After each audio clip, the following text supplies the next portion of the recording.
Good morning. I'm Dr. Naisi Sardoui, Associate Teaching Professor in the Department of Politics and International Relations at FIU, and affiliate faculty of the Jaffer Center, and I will be the moderator for today's panel. On behalf of the Mohsin and Fauzia Jaffer Center for Muslim World Studies and its director, Dr. Muhyiddin Misbahi, I welcome you to today's panel discussion on the achievements and resilience of Muslim women globally and locally, and the challenges they face across different socioeconomic, political, and geographic contexts. Our panel will first address the Quran's approach to women and spotlight the diverse roles women have played in Islamic history. The panelists will then focus on the more specific context of women's achievements, struggles, and resilience in the Middle East, Palestine, Pakistan, and Miami. A word of thanks to our sponsors today, the Noor Center, FIU Office of Engagement, the Department of Religious Studies, the Center for Women's and Gender Studies, Muslim Women Organization of South Florida, the Department of Politics and International Relations, the Coalition of South Florida Muslim Organizations. I will now introduce our panelists. Each panelist will speak for 10 minutes, so please panelists, keep to your time limits. And then I will cede the floor to the panelists. Dr. Carlos Grenier, sorry, I lost my spot.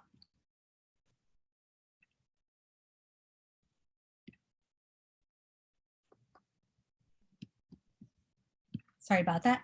Dr. Carlos Grenier holds a PhD in history from the University of Chicago. He is an assistant professor in the Department of Religious Studies at FIU. His recent book, The Spiritual Vernacular of Early Ottoman Frontier, deals with the development of popular Islam in the Ottoman Empire. Dr. Jessie Abu Arab holds a PhD in international relations. She is visiting assistant professor at the Center for Women's and Gender Studies of Florida International University.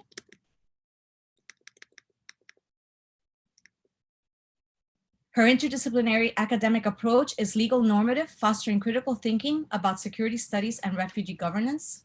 She is the author of Reframing Syrian Refugee Insecurity Through a Feminist Lens, The Case of Lebanon.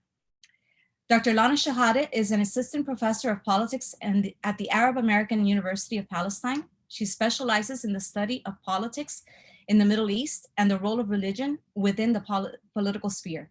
She has published with Arab Studies Quarterly, Ethnic and Racial Studies, Politics and Religion, and Contemporary Arab Affairs. Dr. Safrin Jaffery holds an ED in Educational Leadership, specializing in curriculum and instruction from Portland State University. She is a visiting faculty member at FIU's Women and Gender Studies Department and is a Senior Evaluation Associate at the Behavioral Science Research Institute. And last, but definitely not least, is Ms. Tahsin Siddiqui, who is a local leader in the Muslim community.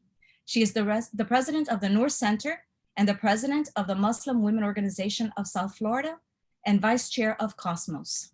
Without further ado, I now cede the floor to Dr. Grenier. Thank you. Thank you, everyone, and the organizers especially for including me in this panel. My comments here will be relatively brief. I'm kind of trying to lay a little bit of a foundation. I should first note that my own personal context for my appearance here is that in 2020, in the midst of the first phase of the pandemic, I was encouraged by students and former students to revive a dormant course in the Religious Studies Department's catalog on women in Islam.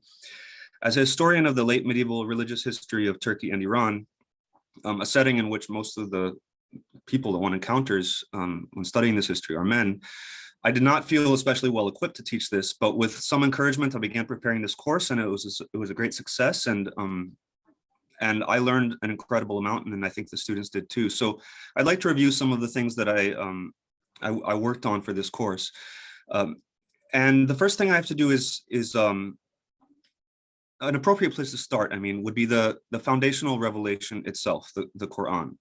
Over the last few generations, Muslim scholars, primarily female, have turned to investigate the scripture and what it really means in order to counter the pervasive discourse that we see both in the West and in some segments of the Islamic world itself, that Islam is inherently misogynistic. So what I'll do now is review these approaches and arguments a little bit. And then after that, I'll move a bit more into the historical realities of gender relations in the medieval and pre-modern Islamic world.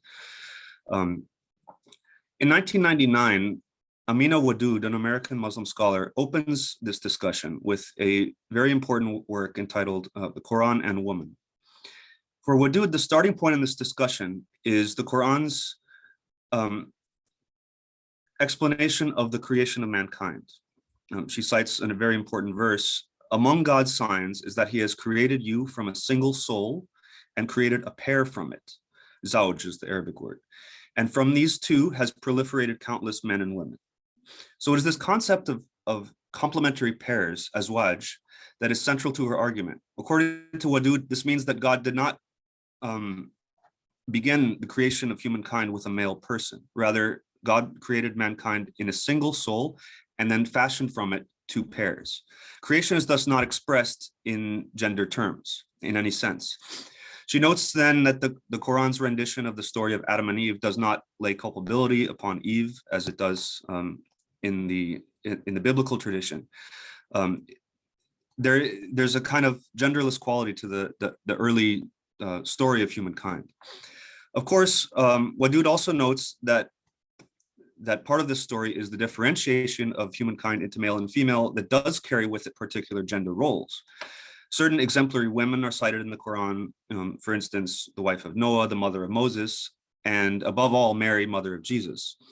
Here is implied that the specifically female role of motherhood is a key differentiation between the two segments of humankind. Similarly, another Islamic feminist academic, Asma Barlas, notes that the verse often used to mandate female modesty, which I'll read, and they say to the believing women that they should lower their gaze and guard their modesty, is actually paired by an earlier nearly identical verse addressed to men. Say to the believing men that they should lower their gaze and guard their modesty. That will make for greater purity for them. Both women and men thus must monitor their modesty, even though this necessarily may take different forms for each gender. So on these points, Wadud and Barlas develop an argument drawn both from Islamic modernist tendencies and from deep within the tradition. These arguments point to a comfortable reconciliation, in a sense, of liberal Western concepts of gender equality and the Quran. It's not always so easy, however. A more controversial verse, verse 434 of the Quran reads, men are qawwamuna, which means protectors or maintainers, or the meaning is controversial. Protectors or maintainers of women because God has given the one more strength than the other, and because they support them from their means. Therefore, righteous women are devoutly obedient and guard in the husband's absence what God would have them guard. As for those women whose part ye feel disloyalty and ill conduct, admonish them first, then refuse to share their beds, and at last beat them lightly. The word is daraba. But if they return to obedience, then seek not against them means of annoyance. So Amina Wadud struggles with this a bit, and she ultimately interprets this quite liberally. She says that some men are, the portion of this verse that says some men are qawwamuna, are protectors of women. She heavily qualifies that, arguing that this verse is descriptive and not prescriptive, and that this term is highly open to different meanings, and also highly qualifies the meaning of the word daraba, which means to strike. Barlas, on the other hand, notes a deeper ambiguity here and concedes that this in fact may not be a verse with an easy solution. It certainly does seem to work as a barrier for feminist exegesis. Ultimately, in a later book, Wadud adopted a courageous and somewhat controversial position towards the daraba verse. She says, I have finally come to say no to the outright literal interpretation of this passage. In any case, the Quran, as these scholars show, appears to develop a thorough sense of the ultimate spiritual equality of woman and man, rooted in a sense of difference, nevertheless, even as some verses seem to imply this kind of gender hierarchy. How then did the Islamic religious and legal tradition evolve on this basis? First, there is the matter of Hadith, the testimonies of the Prophet Muhammad's deeds and actions, thought to be divinely inspired. Hadith were gradually canonized over the course of the first few Islamic centuries, and their approach to women's issues is highly variable and gave rise to highly variable consequences. The social order that developed in these first centuries was, broadly speaking, a patriarchal one. The social spheres of men and women were distinct. The male sphere included politics, commerce, and public scholarship, and the female sphere governed the home. However, certain social zones were quite permeable, and it is here that we see some Muslim women rise to great public prominence. So I'll leave aside the incredibly profound and spiritually important public roles of the Prophet's wives and the Prophet's daughter Fatima and granddaughter Zainab, who have profound religious significance, the latter two especially for Shia Muslims. And instead, I'll move forward to the great 8th century figure, Rabia al-Adawiyya of Basra. Rabia was a pious ascetic famed for her spiritual insights, her moving and emotional poetry, and her steadfast God-mindedness. Her small home, her spiritual leadership from her small home in Basra challenged contemporaries. When others expressed surprise that such a spiritual station had been granted to a woman, she was fond of citing a prophetic hadith, "God does not examine your forms." She said, "In unity, how can your existence or mine remain, much less man or woman?" She was not alone. The Sufi writer As-Sulami composed a book compiling the biographies of dozens of other female ascetics of early medieval Iraq. As we move forward through the centuries, women do not disappear from the chronicles of Islamic history. While there are fewer women who have their names recorded as scholars or religious leaders or political figures than men, there are still some who made good on the Quran's promise of essential equality. Among the lists of queens and rulers, Sultana Rabia of the Delhi Sultanate, Shajara Dur, the ruler of Mamluk Egypt, Arwa Sulehi, the queen of Yemen, for an incredible 70 years in the 11th and 12th centuries. We can also mention Fatima al-Hurra, mother of the Sultan and heroic leader of the last years of Muslim rule in Granada, Spain, and Malahayati of Aceh, leader of the naval forces of Sumatra in their wars against Portugal and the Netherlands. In the Ottoman Empire, queen mothers such as Qasem Sultan, Gülnüş Sultan, and others wielded de facto political power over the whole state. In another realm, the list of female scholars and Sufis is long, including important theorists, Sufi theorists like Aisha al-Ba'uniya, Hadith scholars like Shuhda al-Katiba of Baghdad, and Zainab bint Ahmad, central to the scholarly networks of Mamluk Syria. So I won't continue listing these names out. There are plenty more, and I'll draw my comments to a close. Just in sum, the Quran offers a profoundly egalitarian promise, as scholars like Wadud and Barlas argue, in which humankind is created from a single soul, differentiated then into male and female, and each of these equal pairs assigned its own complementary nature. However, scholars like Wadud and Barlas have also struggled to extend this principle to verses that seem to imply a hierarchy of male control over women. As Islamic civilization developed, these two sets of meanings were variously interpreted in the generally patriarchal spheres of law and politics. Nevertheless, this did not prevent women from profoundly contributing to Islamic spirituality and political life throughout the pre-modern period. So thank you very much. I'll cede the floor to whoever goes next. Thank you, Dr. That was wonderful. I'm sorry, Dr. Abu Arab. No, go ahead. Well, thank you so much for that inspiring talk. Again, as you said, the language is important, and many people were able to break that glass ceiling that we talk about today. Many women within Islam, and when I say language, if we look at the message, the main message, in the name of God, the tenderly compassionate, infinitely merciful. Again, the language is important because the way religious texts, the way the Quran, like the Bible, like the Torah, all these books, they have a way of being interpreted and they have a way of being defined. In the case of Islam, there's two things that we look into: the ijtihad and the jihad, right? Where critical reasoning is appreciated for us to do some, Islamic jurisprudence, to look into it. And also, the jihad, where, we need to resist and strive against, what it means to be a Muslim, against oneself, to become a better human being, right? And again, this is all taken into context into now when we look into Islam, when we look at feminism, when you look at it, what it is to be a feminist. You don't need to have a degree or a certificate or anything to become a feminist. You are just a feminist. You don't need to be a female or a male or gender fluid or not to become feminist. It's basically any person that has a personal, professional, a political aim, a goal to challenge basically injustice.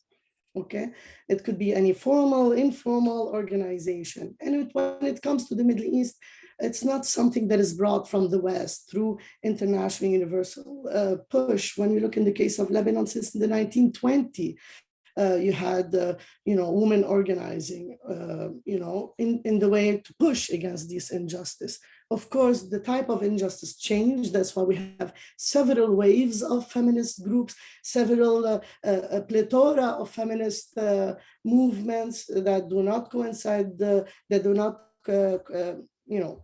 100% agree, or sometimes disagree, sometimes they merge, sometimes they come together. But again, it's just a movement to push for whatever you think is just.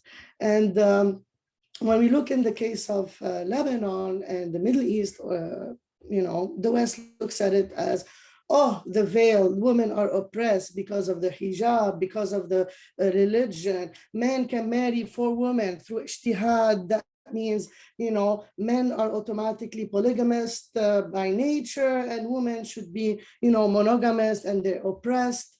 And this is where Muslim feminists can tend to push, their agenda towards what they see just, to push against what Kimberly Crenshaw talks about, the structural, the political, the representational, the relational types of dimensions that create these power dynamics that lead to oppression and that lead to these type of dominant forces that, discriminate. Now, 100%, like we said, not all of them are the same.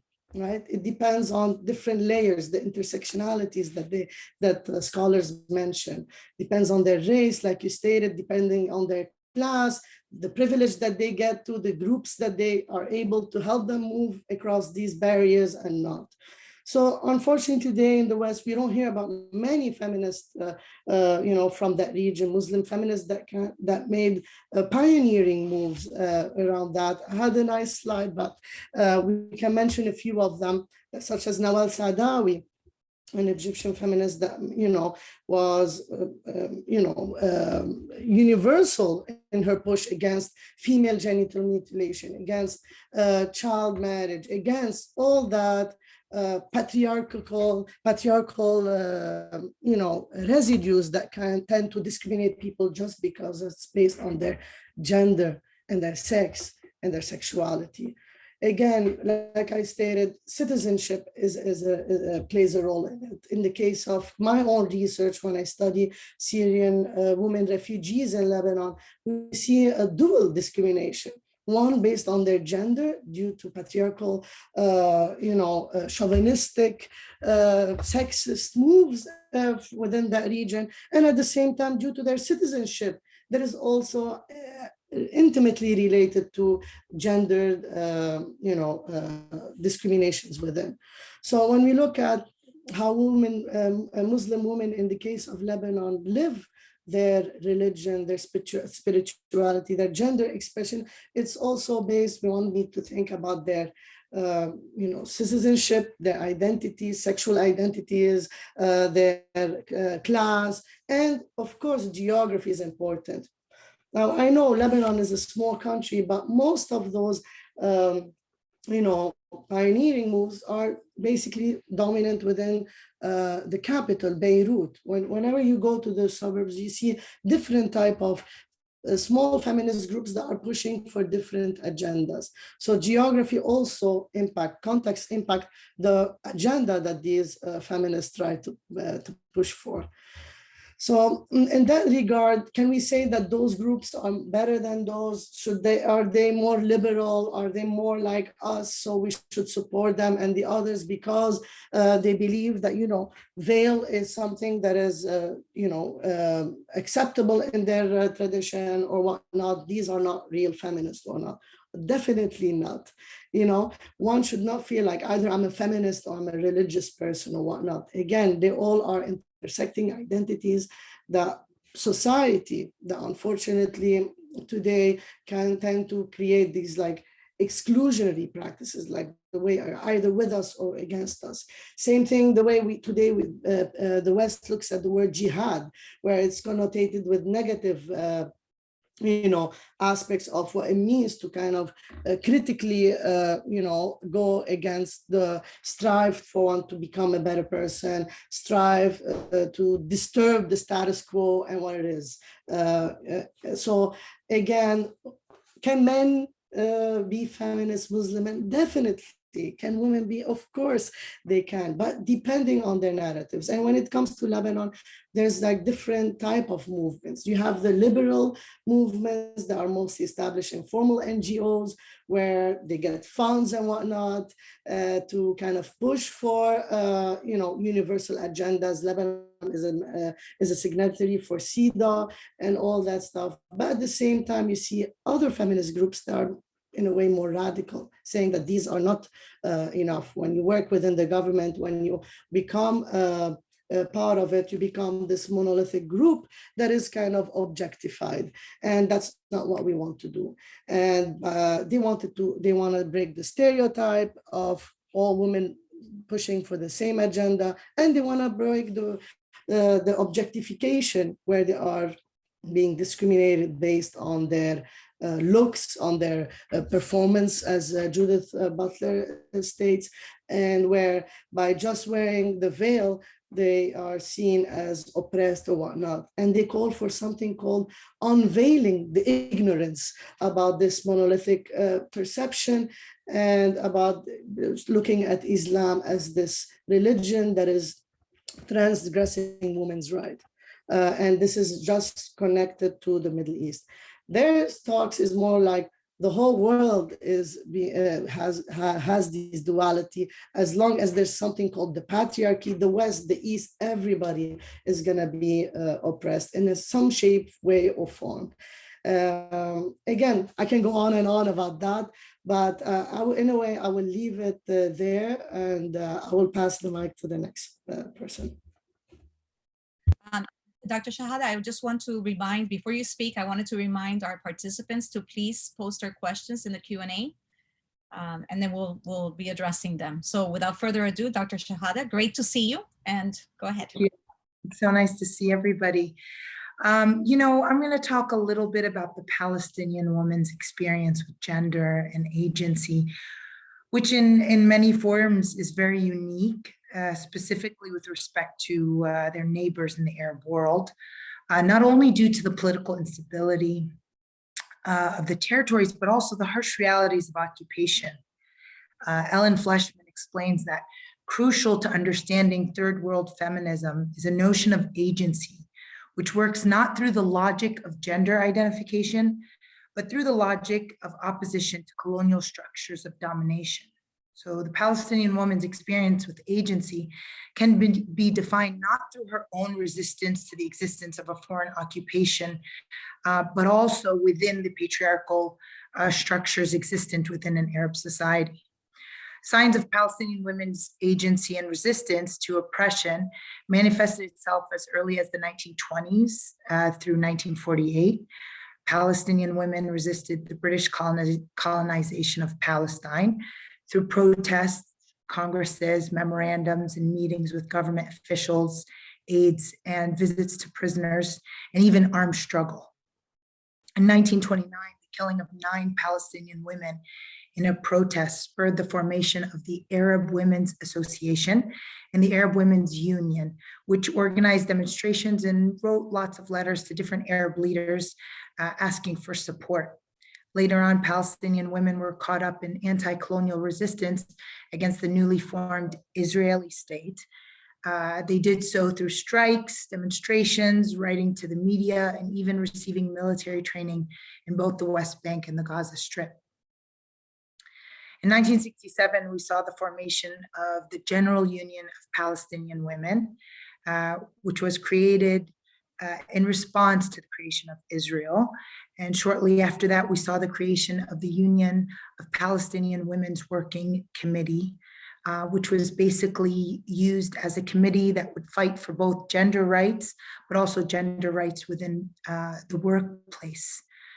In 1987, during the first national uprising of Palestinians, we saw Palestinian women who were both, historically politically active, and those who were not politically active join in the resistance movements. The territories witnessed women going out to assist and participate in the resistance struggle. During this time, Palestinian women from different ages and classes engaged in civil disobedience and the boycott of Israeli products. They also delivered social relief services and funds to Palestinian families under curfew, participated in throwing stones, burned tires, built roadblocks, and filled the jobs left vacant due to a lot of men's detention and imprisonment. Women's roles during the first Intifada went beyond the heroic image of the mother of the martyr, Shahid, and it kind of translated into what we began to call the woman who represented sumud, which is resilience. These were women who were hand in hand participating in the struggle, both on the streets, in the workplace, and at home. Women's roles extended to becoming comrades in the struggle for national liberation and to embracing the idea of imprisonment with all the harassment and possibilities of rape, which truly reflects a change in the understanding of Palestinian women's honor. For a lot of Palestinian women who are very involved in the struggle, they faced a lot of harassment, sexual harassment, physical harassment, and it completely transformed their place within Palestinian society. Some scholars who have examined the role of Palestinian women within the historic context of the Palestinian struggle against occupation found that sexual violence against Palestinian women has been used as a formal, systematic strategy since the beginning of al-Nakba in 1948. For instance, some female students in the 1980s, this was a very popular story that came out, were forced to strip naked during their inspection at a Beit Lahem checkpoint.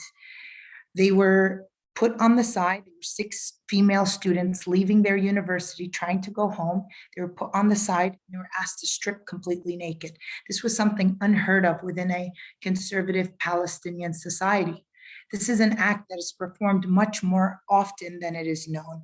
Many Palestinian women have recounted their experiences at checkpoints where they can be randomly asked either strip naked or to remove their veils, which in many cases was justified as a security measure. A well-known Israeli scholar of Arabic literature at Ben Ilan University was known for suggesting the use of Palestinian women as pawns to deter Palestinian men. He suggested raping the sisters and mothers of Palestinian prisoners as a popular strategy to deter Palestinians from committing terrorist acts. So in fear of their daughters, sisters, wives, or even mothers getting raped or forced to strip at a checkpoint, many Palestinian men responded by restricting women and their families from continuing their education, working, or even being politically active within Palestinian society. And this obviously perpetuated the unrealistic patriarchal structures already existent within an Arab society. While some women felt powerless and incapable of defending themselves at checkpoints or elsewhere, other Palestinian women drew a salient relationship between the oppressive colonial structures and practices of domination on the one hand and agency on the other. And in many instances throughout Palestinian history, women were recounted in that same verb or adjective of sumud, resilience. For many Palestinian women, resistance and resilience became 2 active adjectives within their own realization of their identity. Their sumud did not only take place in the face of the harsh realities of occupation, but in many instances, it stood right in front of the face of unrealistic patriarchal structures alive within Arab cultures.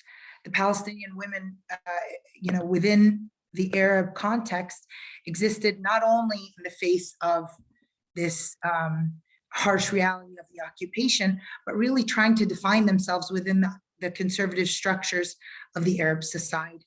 I'm going to stop there because I feel like I'm reaching the 10-minute mark, and I'll, answer any questions. Thank you. Dr. Jaffer? Thank you, Dr. Sardoui, and thank you, Jaffer Center, for inviting me to be a panelist. And thank you all the speakers. Lana, I don't know how I can go after you. I'm just absorbing the very rich, detailed, and extremely disturbing information that you shared. I would like to share my screen. Can you all see my screen? You see the PowerPoint presentation? Wonderful. So I will be talking about grassroots civil society organizing for women's equality in Pakistan in the context of what just happened yesterday in some of the large urban centers in Pakistan and with regards to Aurat March. So I want to start just by placing in this geographical context where Pakistan is. It's one of the most populous countries in the world, with population nearly reaching 238 million, 225 million by some data sources, and 96% majority Muslim country, half of which are women, nearly half, 46, 47% by some estimates. And a very young population, nearly half of the population is birthed to 24 years old. And strategically, globally, in a very, very important location, as you can see, some of the world's oldest civilizations started from here. By some estimates, 3,500 to 8,500 years before Christ of Mahargara and Mohenjo-daro. And when Pakistan was colonized as part of India, the struggle for independence saw a lot of women participating for the freedom fight, and women were largely seen in the public sphere at that time in 1947, with greater understanding to their access to education and their participation in areas of politics and agency to get the independence from the British. So Pakistan comes into being in 1947. Pakistan elects its first democratically elected Muslim women who rose to great prominence as the first female elected head of state, democratically elected head of state of a Muslim majority country, Benazir Bhutto. She was twice elected the Prime Minister of Pakistan. However, her career was marred with charges of corruption and controversy.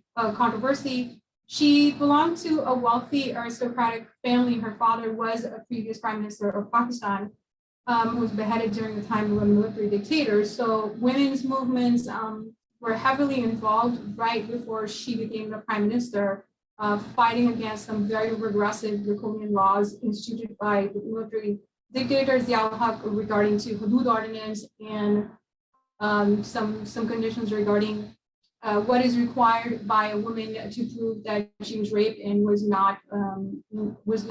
didn't have to face the consequences of being involved in adultery. So there were progressive liberal women movements right before Benazir is elected to become the Prime Minister of Pakistan who favored her election.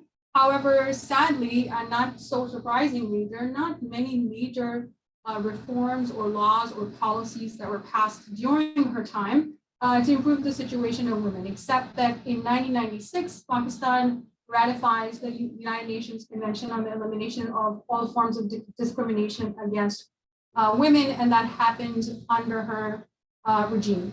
And later, she dies in 2007, very tragically, right after a political rally. She's she's running a campaign for her re-election and is killed by what is supposed to be a gunshot wound in the head by Taliban. So while there is agency in what she's able to accomplish, there's also charges of her being involved in dynastic politics, right? But still, she is a very prominent Muslim leader, even after her death, in terms of the agenda and the economic development ideas that she had.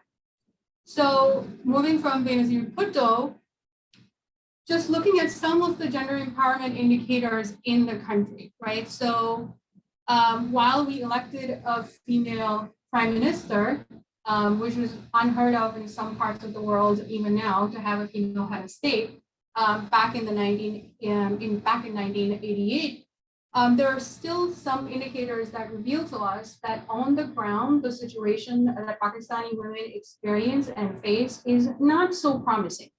So our labor force participation is among the lowest in the world, and maternal mortality rate is 140 deaths per 100,000 live births, which is one of the highest in South Asian countries. And more than 30% of Pakistani women experience some form of gender-based violence. That could be in the form of honor killings, that could be in the form of intimate partner violence. And those instances are not just, confined to women in the rural areas or the more underdeveloped areas, but they're also prevalent in women living in largely educated urban centers, large urban centers. Again, the literacy rate is 59.13%. You can see the female literacy rate is hovering slightly lower. So there's about nearly more than 50% of Pakistan's women's population has had no formal education. They have had no formal education or schooling, but that does not stop them from participating in the grassroots economic endeavors, and they still are able to participate as in the informal sector as workforce.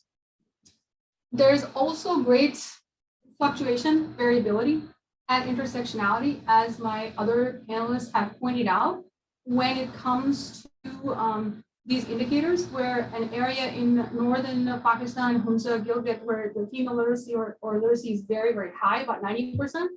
But in urban centers, this literacy for female might be higher, but in largely north of the country, bordering areas bordering Afghanistan, these literacy rates are even lower. So there's huge regional, geographic, linguistic, and ethnic differences when it comes to women's movement on some of these indicators that I've chosen to show here. So I put these two photos here because these are two women that are very mentioned or talked about in the West. And I put Malala as someone just to highlight that regional difference. So she's from northern Pakistan, from Sawat, where her experience was very different than my experience of growing up in Lahore, Pakistan, in an urban center. My experience was more like Nargis Mawalwala's experience, where I had access to education opportunity, which allowed me to come here and continue and pursue my education, right? So there's massive regional differences in terms of availability of access, okay? So I set the stage to talk about, what are some of the trends that are happening with regards to women's involvement in the public sphere and their agency and their acts of resistance. So I wanted to focus on some of the grassroots civil society activism that is happening, which leads us to our topic that we want to really focus on, which is the Orad March that happened yesterday. And it was started by a long time ago, like I said, during the time of the Ziaul-Haq's military dictatorship, where this is a picture of a very famous Pakistani lawyer and activist, Asma Jamil, that's also sadly passed from cardiac arrest, not an instance of gender-based violence, but really advocating for women who experience either domestic violence or are victims of child marriage or are victims of honor killing. So she started that movement. This movement is really is focused at transforming the society from the grassroots level. While there are like international laws that that protect rights of women, while there's some laws that Pakistani government has recently adopted with regards to workforce harassment, with regards to women's protection bill that was passed during Bashar's time, there's a lot that still needs to happen at the grassroots level. So in 2018 in Karachi, They started the Aurat March, which was started by the Aurat Foundation, which was an attempt to start speak up against gender-based violence and intimate partner violence. It was started by grassroots support organizations, just local groups that have been working to help and improve women for decades, and just really wanting to bring about positive change through women's organizing and activism. Now, the point of contention is, which Carlos, you talked about, and Missy, you also mentioned, is what does it mean to be a Muslim feminist in a largely Muslim country in the modern world, right? That is the central question that is of interest to me with regards to the Aurat March. So you can see that there are male allies. You can also see that there are women that are covering their head, probably identifying as Muslim feminists, but they also experience a lot of backlash for certain Orthodox or Islamist groups that want to dismiss this march or want to dismiss this organizing as anti-Muslim, as Western, and as anti-Islamic. Even then, despite these threats of violence and harassment, the women marched and they came out. I'm seeing some reports, the march happened yesterday. And I'm seeing some reports where women came out in droves. They came out not in hundreds or thousands. I've seen something which says millions of women came out, even though they had opposition from parties such as Muttahida Majlis Amal and the religious minister asking the prime minister to make this to make it a hijab day. So my time is almost up, but I wanted to show you this one slogan. Even in previous years of the march, there was very strong opposition to some of the slogans that were deemed as Western. So this one, Mera Jism Meri Marzi, which says my body, my right, which is really advocating for transgender rights and women's sexual rights and reproductive rights. But there's also been, as that has been used to criticize the march, but this time they really focused on the rights of domestic workers. So I think that this expands women's political agency and allows them to access areas that are public sphere where they are largely visible and working, despite threats of violence to change their situation, reforming from within. And I think it just poses questions of what it means to be Muslim and feminist, to start reform and restructuring from within the society to describe those terms. So I will stop here. Thank you, Dr. Jaffer. Again, I'd like to ask our participants, if you have any questions, to please post your questions in the Q&A. There's a tab beneath which you all should be able to see. And without further ado, Ms. Siddiqui, the floor is yours. Thank you. Assalamu alaikum and good morning, still morning. Thank you for including me in this distinguished panel. I'll expand a little bit what Dr. Safrin said.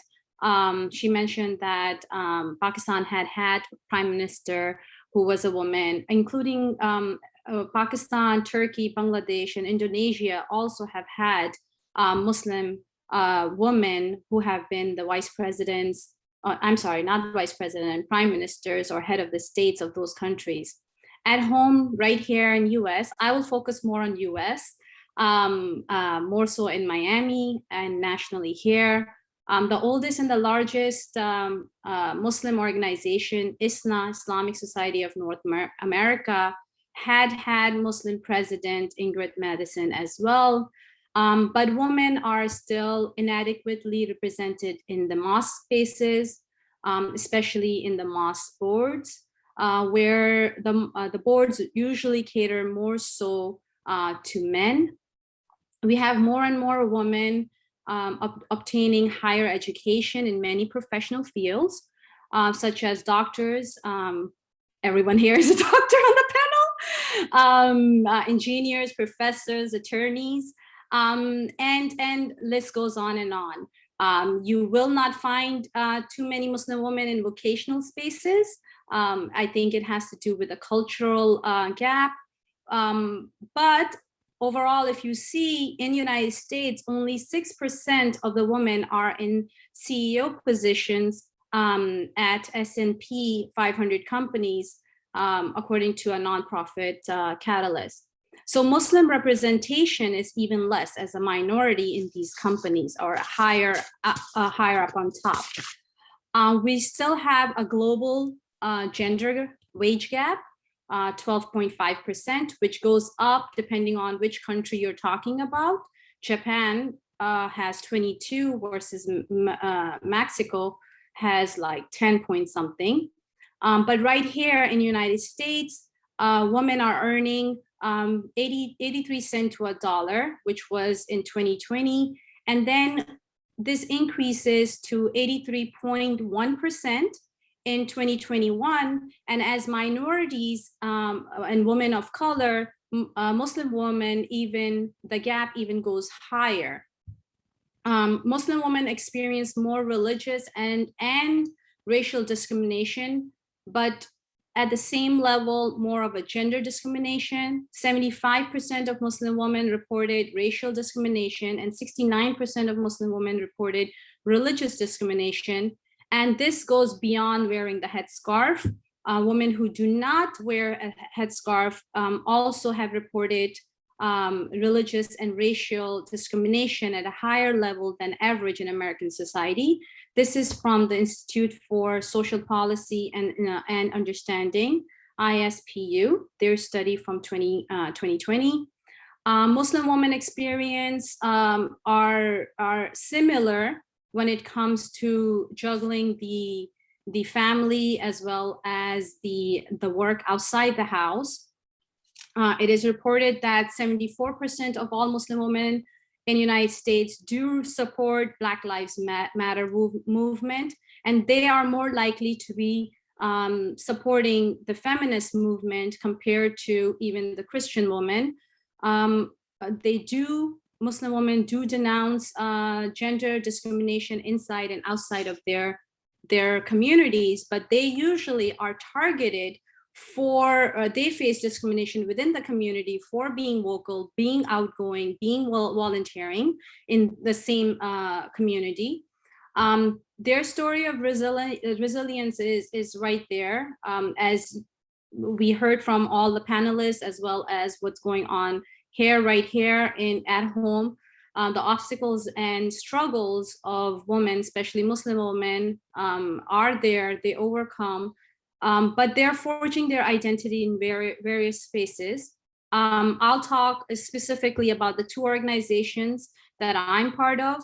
I'm part of Muslim Women Organization. I co-founded the organization down here in 2014, where we come together as women, uplifting other women, and coming together and providing opportunities to women to make a positive impact in the community. Community service, philanthropy, list goes on. And also a very important organization that I have been part of is Noor Center, which is a DV shelter, domestic violence shelter. Just to throw it out there, 1 in 4 is the statistics that a woman in lifetime will experience DV in the United States, domestic violence. And it is an effort by the Muslim community that has been there.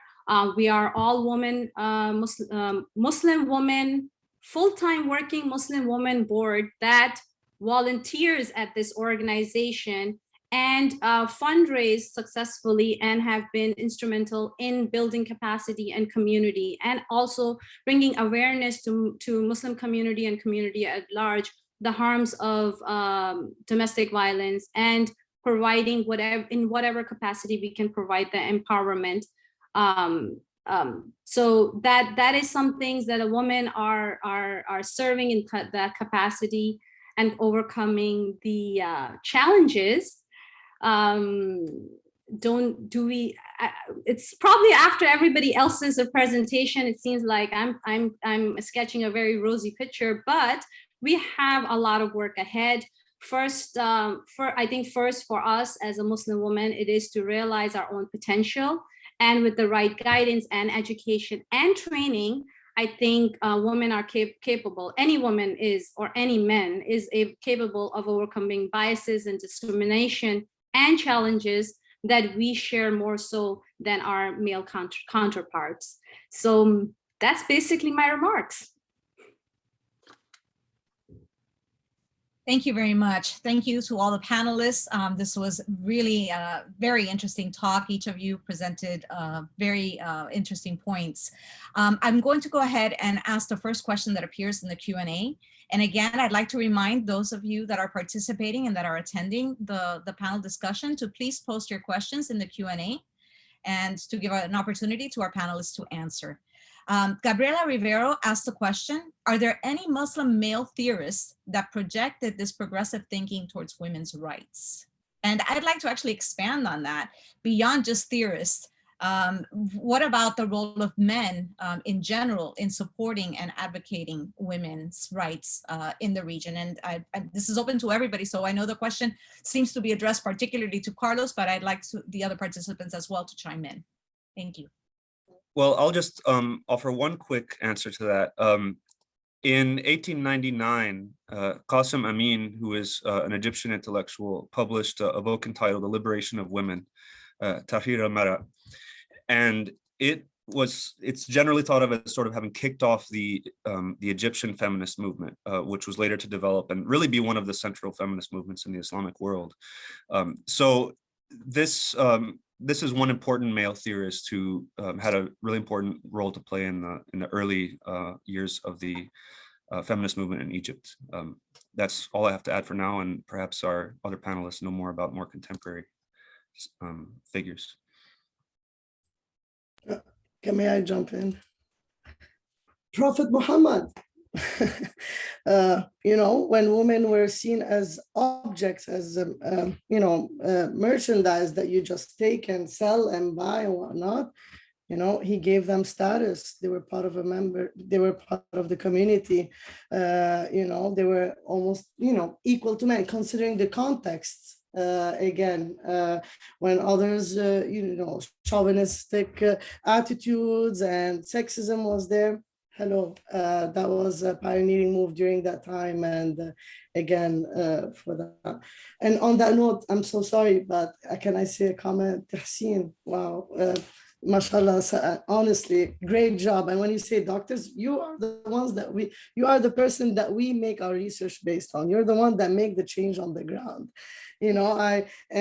From your presentation, Safrin, I loved it because it reminded me of the Burqa Avenger, right? The cartoon that, a superhero woman with a hijab goes and save people in Pakistan. And many of you that watch Marvel's Dust, our new famous superhero heroine that is there, to help people. So definitely it is all rosy, and there is a lot of challenges, but opportunity is always there, and women are making the change.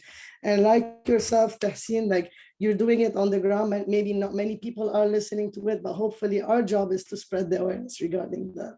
So thank you for your work. I'll add something to the male terrorist part. So in my work as DV, we had organizational work and training for imams done by an organization that out of Virginia, which is called Peaceful Family Project.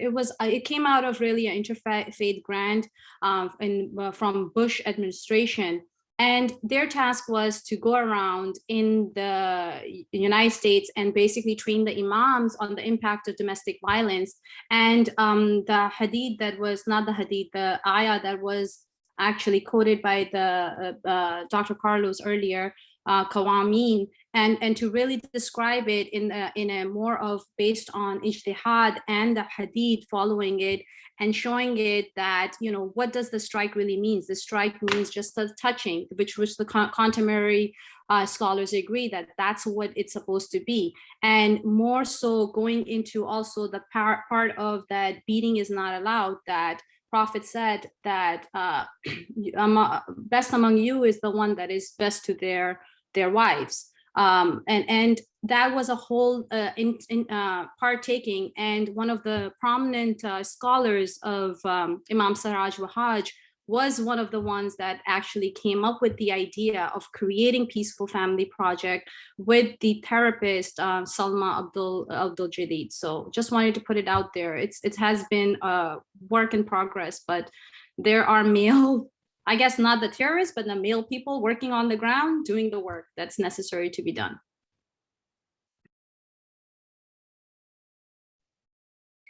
I'd like to just add something from the region. So I'm currently based in the Middle East, and we don't consider the Middle East the Muslim world. Remember, the Muslim world is a very diverse place, and it exists internationally, right? The Ummah is a very retrospective concept that exists internationally. But if we look at the Middle East more specifically, or the Arab world, which unfortunately a lot of people tend to label as the Muslim world, which is not the case, we look at the role of women and agency outside of religion. Although religion is a big part of the Middle East, in fact, on a political scale, it's not. Women are very active politically, whether it's in the Palestinian territories, in light of the occupation, but we also see that in Lebanon and in Syria, in Iraq. Women play a major role on a political scale. Regardless of what an imam in a mosque says, women are active in the streets, they're controlling the homes, they're active in their municipalities, they're active in their congresses.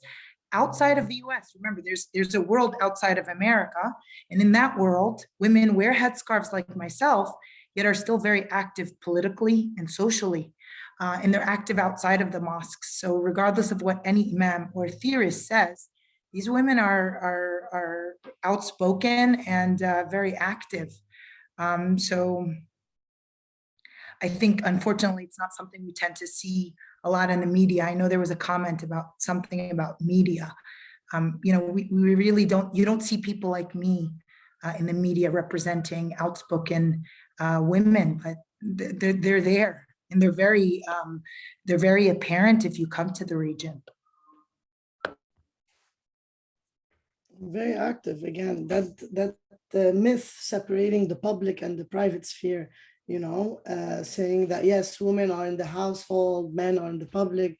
That's all a big myth, in a way to kind of compartmentalize issues. And when you divide these issues, divide different groups issue, you kind of, in a way, control them. And that's what patriarchy is all about.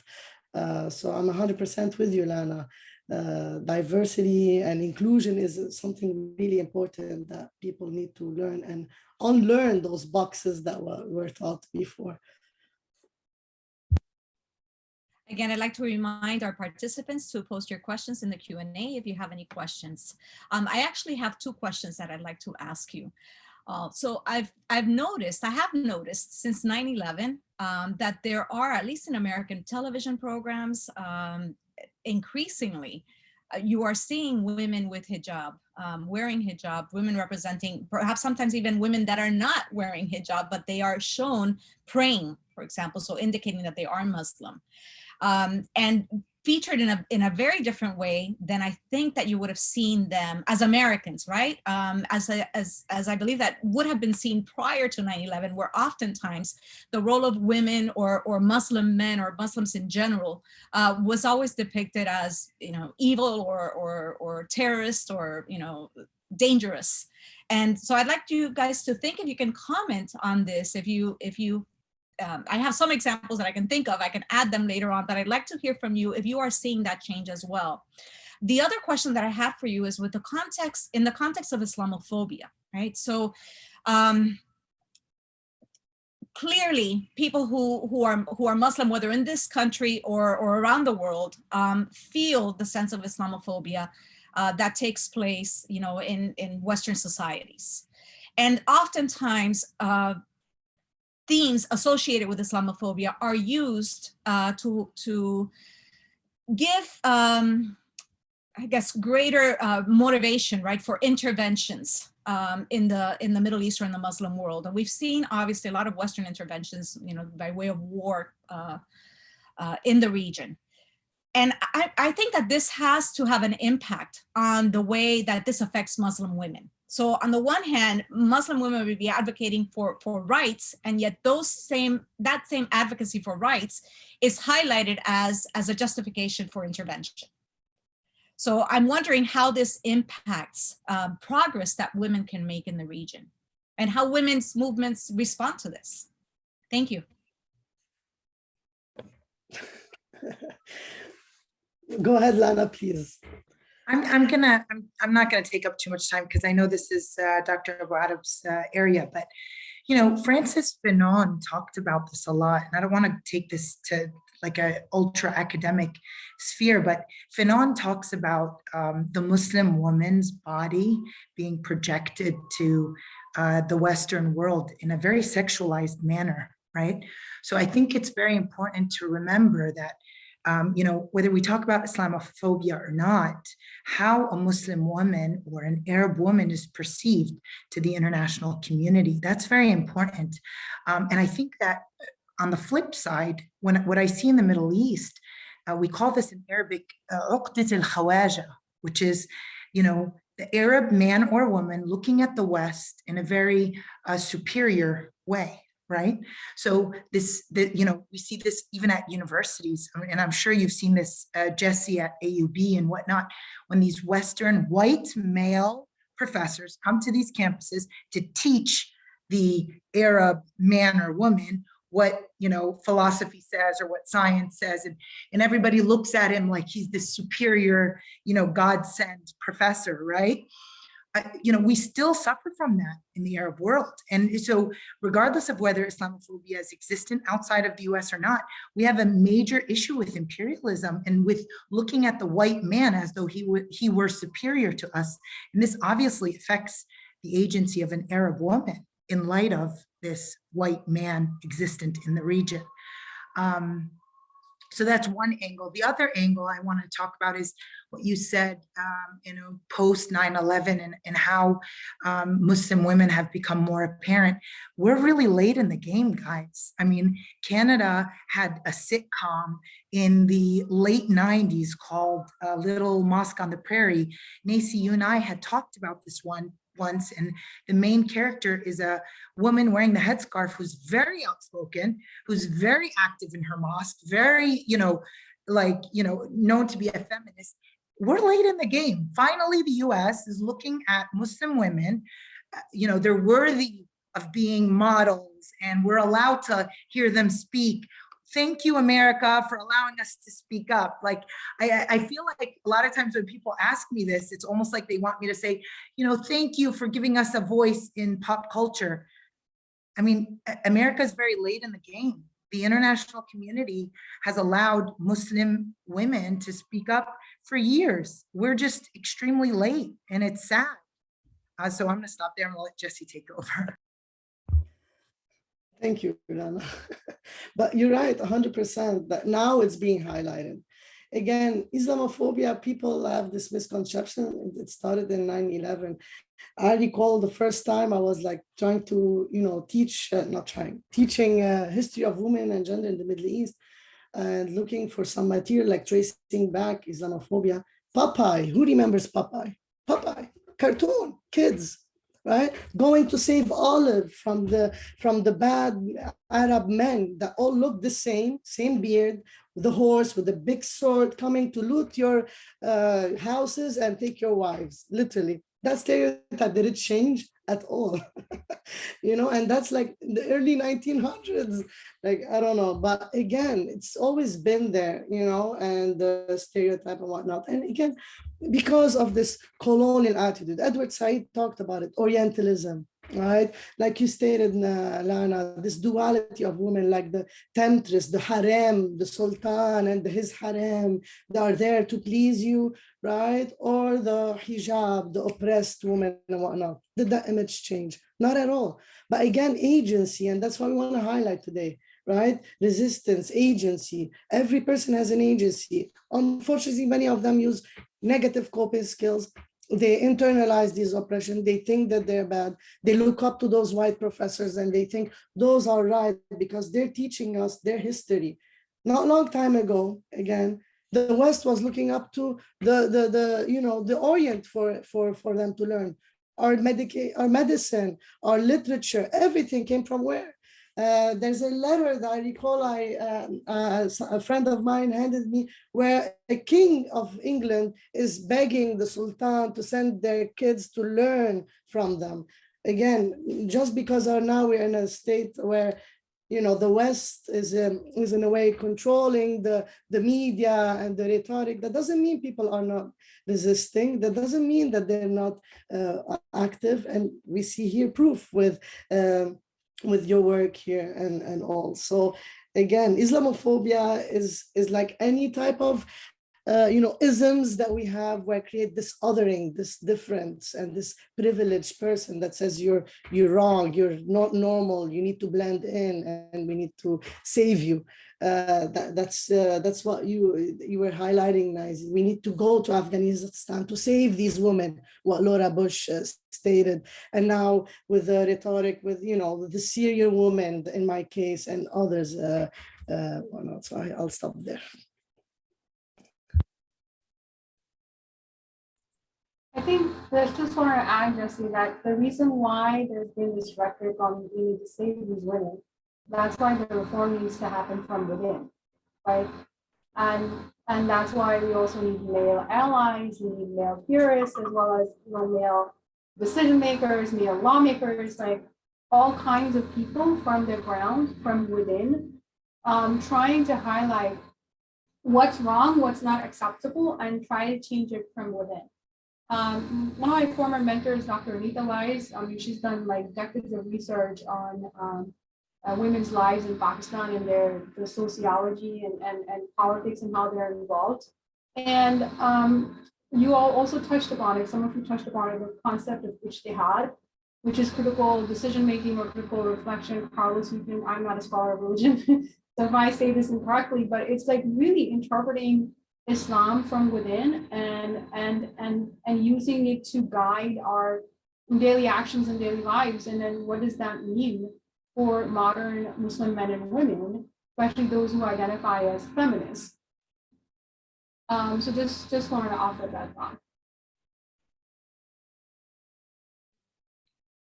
Thank you very much. It seems that the status of women or the advances of women across the Muslim world have such a different context with regards to whether they're experiencing political violence due to war, hardship, occupation, whether it's regional, whether it's a question of significant development or underdevelopment.